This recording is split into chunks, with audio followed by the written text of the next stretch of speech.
जी 9:30 है कि हमारे होता है, आयोजक का उद्देश्य कुछ और है और आयोजन में आए हुए पार्टियों के नेताओं का उद्देश्य कुछ और है, तो जनता की समझ में क्या आएगा। इस तरह की जयंतियों में बड़ी मुश्किल हो जाती है कि क्या बात रखी जाए। मंच पे हर पार्टी के नेता का ध्यान रखा जाए या जो सामने लोग आए हैं सुनने के लिए कि इन महापुरुष का उद्देश्य क्या था, क्या उसकी तरफ हम जा रहे हैं या कैसे जाएं, इस पे बात हो। तो मैं 2-3 बात केवल आपसे निवेदन करूंगा। 9:30 हो रहे हैं, बहुत विद्वान वक्ता हमारे यहाँ पर बैठे हुए हैं। हमारे बीच एक बिटिया ने भी बड़ा अच्छा गीत सुनाया, वो आंखों से देख नहीं पाती थी। आपको ध्यान होगा, हेलन केलर एक लड़की थी स्कॉटलैंड की, आंखों से अंधी हो गई थी और बहरी हो गई थी। तो विदेशों में हर जगह वो प्रचार करने जाती थी। तो लोग उससे पूछते थे कि अंधे होने से भी कोई और चीज बुरी है क्या, बहरे होने से भी कोई और कुछ बुरा है क्या, अंधा होने से भी कुछ और बुरा है क्या इंसान के लिए, और बहरा होने से भी कुछ और बुरा है क्या इंसान के लिए। तो हेलन केलर कहती है हाँ है। जिनके आंख है और वो देख नहीं रहे वो अंधा होने से भी बुरा है, जिनके कान हैं और वो सुन नहीं रहे वो बहरा होने से भी खराब है। आजादी के 75 साल बाद बाबा साहब ने तो हमारे को सब कुछ दे दिया। अरे संविधान दे दिया, शिक्षा दे दी, शिक्षा में आरक्षण दे दिया, रोजगार दे दिया, कर्मचारी बना दिए, अधिकारी बना दिए, मंत्री बना दिए, एमएलए एमपी बना दिए। अरे शासक बनने के लिए और क्या चाहिए आप लोगों को बताओ। इन महापुरुषों ने सब कुछ तो दे दिया और 75 साल के बाद भी हम वहीं खड़े हैं, तो हमें सोचना चाहिए आज के दिन। तो मैं सिर्फ 2-3 बात निवेदन करूंगा। बाबा साहब चाहते हैं कि ये बहुजन समाज, ये मूल निवासी समाज जो बार बार कहते हैं, इनको हम शासक बनाना चाहता हूं, मैं इनको शासक बनाना चाहता हूं। इसी के लिए संविधान है, इसी के लिए शिक्षा है, इसी के लिए रोजगार है, इसी के लिए राजनीति है, सब कुछ हमारे पास है। तो वो जो ये बनाना चाहते थे, क्या उसकी तरफ हम जा रहे हैं? तो मैं 1-2 बात सिर्फ आपसे और निवेदन करूं कि आज 75-76 साल के बाद हम आगे बढ़ते जा रहे हैं या पुनः हम उसी हालत में आने वाले हैं जिसमें पहले थे। जब रोजगार खत्म, अभी एक बड़ी अच्छी बात हो करी थी, केवल रोजगार ही तो था आपके पास, और क्या था? क्या जमींदार हो आप, क्या फैक्ट्री वाले हो, क्या बहुत बड़े लॉयर हो या डॉक्टर हो, वकील हो, या हम यूं कहें कि 1950 से पहले हमारे दादा दादी नाना नानी एमए पीएचडी क्यों नहीं हुए, जमींदार क्यों नहीं थे, फैक्ट्री वाले क्यों नहीं थे, उद्योगपति क्यों नहीं थे? इसलिए नहीं थे 50 से पहले जो संविधान था उसमें आपको शिक्षा का राइट नहीं था, उसको जमीन का राइट आपको नहीं था। आपके घर जंगल में दूर थे, गंदी बस्तियों में थे, गंदे नालों में थे। कारण उस समय का मनुस्मृति का संविधान था 1950 से पहले। हमको रोटी अच्छी खाने का राइट नहीं था उस संविधान के तहत, हमें अच्छे कपड़े पहनने का राइट नहीं था उस संविधान के तहत, हमारे पास इसलिए आज तक भी कुछ नहीं है। अगर उन्हें मिला होता तो उस संविधान ने नहीं दिया, जिस संविधान को मनुस्मृति कहते हैं, जिसको बाबा साहब ने 1927 में 25 दिसंबर को दार्शनिक उसको जलाया। और फिर बाबा साहब ने जलाया ही नहीं, आपको नया संविधान इस देश को दिया 1950 से।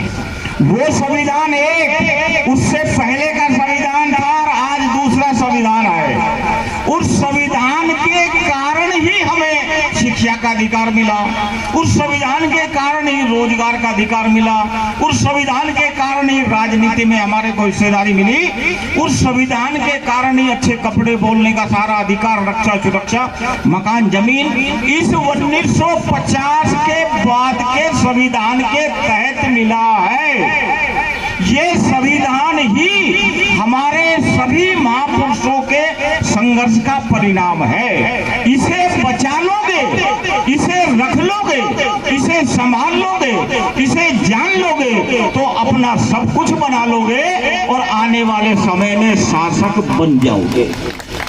आज की डेट में जिनका शासन है, अभी दो चुनाव ही हुए हैं, अभी तो 5 तरीके अभी और है, 5 जगह चुनाव और है, 5 डेट अभी और है, 2 ये अभी, ठीक है। और जिनकी सत्ता है वो इस संविधान को बदलने जा रहे हैं, डिक्लेयर कर करके कह रहे हैं हम संविधान को बदलेंगे।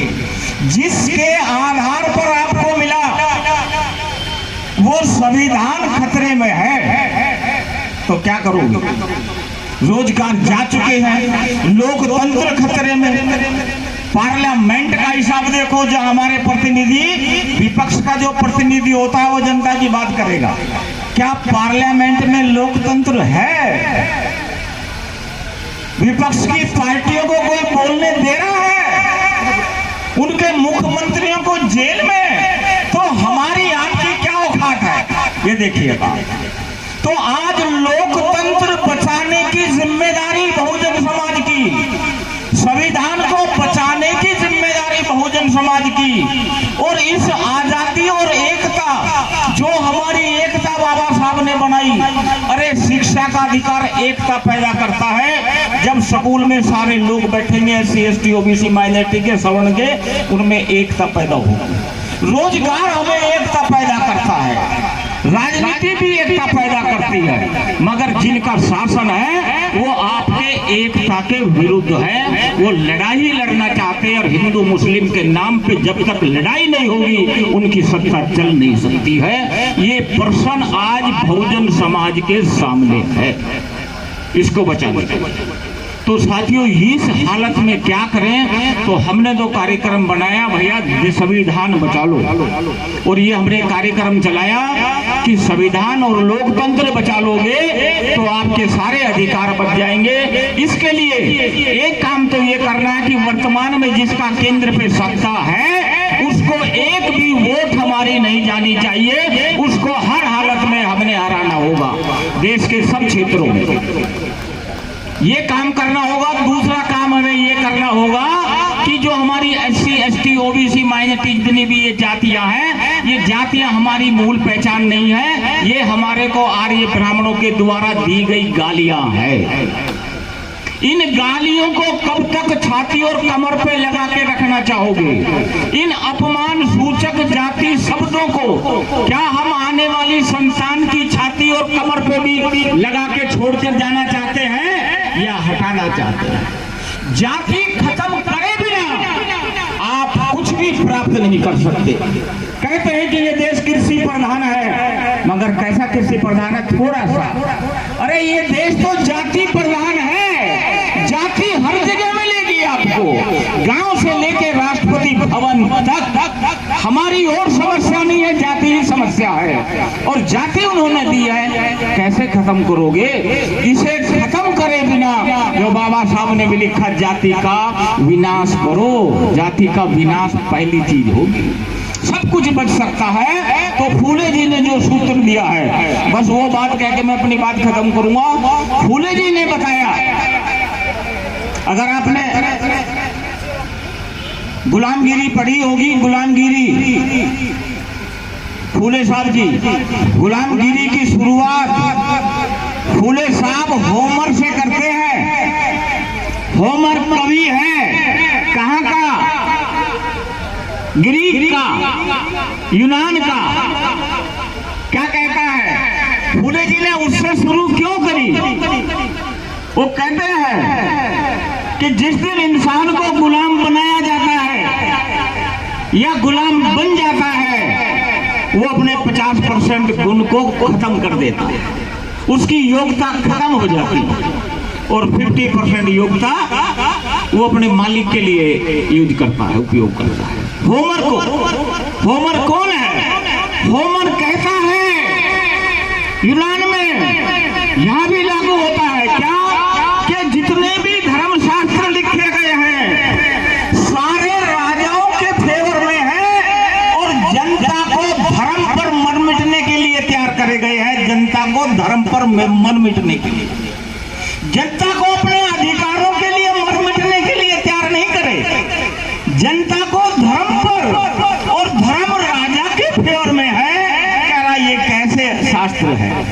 वो कहते हैं कि कोई शास्त्र बताओ जो साधारण जनता के फेवर में लिखा गया हो, जो आम आदमी की बराबरी के लिए लिखा गया हो, अरे जो सबको, महिला पुरुष को बराबर अधिकार देने वाला शास्त्र बताओ।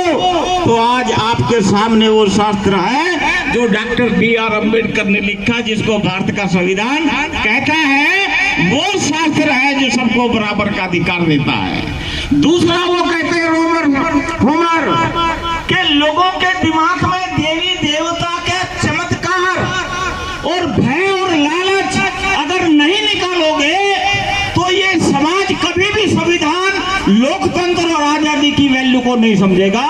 ये डरा रहेगा और चमत्कार और भूत प्रेत के चक्कर में जाता रहेगा। इसलिए जो शिक्षित लोग हैं, जो जागरूक लोग हैं, उनको इस समाज के दिमाग से ये देवी देवताओं का डर, भय, लालच, चमत्कार की ये इच्छा और चाहत निकालनी होगी, तब जाके समाज बाबा साहब को समझ पाएगा और संविधान को समझ पाएगा। और साहब, अंत में बस मैं ये बात कहता हूं कि जीवन का कोई भरोसा नहीं है, जीवन लिमिटेड है। आप इस बिरादरी में, जाति में, घर में, परिवार में, देश में एक बार ही आपका जन्म है। कब खत्म हो जाए कोई गारंटी नहीं है, किसकी कितनी उम्र है कोई गारंटी नहीं है। अरे इस जाति के कलंक को इन बच्चों के लिए कोई प्लेटफॉर्म ऐसा बना के जाओ जो बाबा साहब ने बताया है। अगर हम ना भी जीत सके, हम ना भी शासक बन सके, तो आने वाली हमारी जनरेशन तो इस देश की शासक बन जाए, ऐसा तो बना के जाओ। तो साथियों, ये बन सकता है जो फूले जी ने हमारे को पहचान दी है कि हम नाई, तेली, धोबी, कुमार, मांग, मतंग, अहिर, जाट, गुजर, वाल्मीकि नहीं है, ये गालियां हैं। एक ही पहचान से इकट्ठा होना होगा जिसको मूल निवासी पहचान बोलते हैं। उसी संस्कृति को मानना होगा जो मूल निवासियों की संस्कृति है, उसी अपनी विचारधारा को मानना होगा जो मूल निवासियों की विचारधारा है। ये आप करोगे तो 90% का आपका समाज बन सकता है। वो हिंदू समाज बनाते हुए सत्ता में बैठ सकते हैं 10% लोग। अरे तो आप तो 90% लोग हो, मूल निवासी समाज बनाइए, सत्ता आपकी होगी, सब कुछ आपका होगा। यही बाबा साहब का एक स्पष्ट एक लाइन में उद्देश्य है कि इन मूल निवासियों को मैं शासक बनाना चाहता हूं और इनको शासक बनना देखना चाहता हूं। आज के दिन में यही हम जाने कि इनकी इच्छा को, चाहत को हम कैसे पूरा करें। आपने हमें इतना सम्मान दिया और कुछ हमारे नेताओं को बुरी लगी होगी तो हम क्षमा चाहते हैं उनसे। और इसी के साथ मैं अपनी बात समाप्त करता हूं। धन्यवाद। जय भीम, जय भारत, जय मूल निवासी। स्वागत करेंगे बड़े ही अदब और एहतराम के साथ में मैं मंचासीन अपने तमाम अतिथियों से निवेदन करना चाहूँगा और यहाँ जो वक्ता लोग बैठे हैं और श्रोता लोग जो सुन रहे हैं वो बहुत बहुत साधुवाद के पात्र हैं, क्योंकि आज मजदूर दिवस पे कार्यक्रम चल रहा है। जब श्रोता ही नहीं होंगे तो हम वक्ता क्या कहेंगे।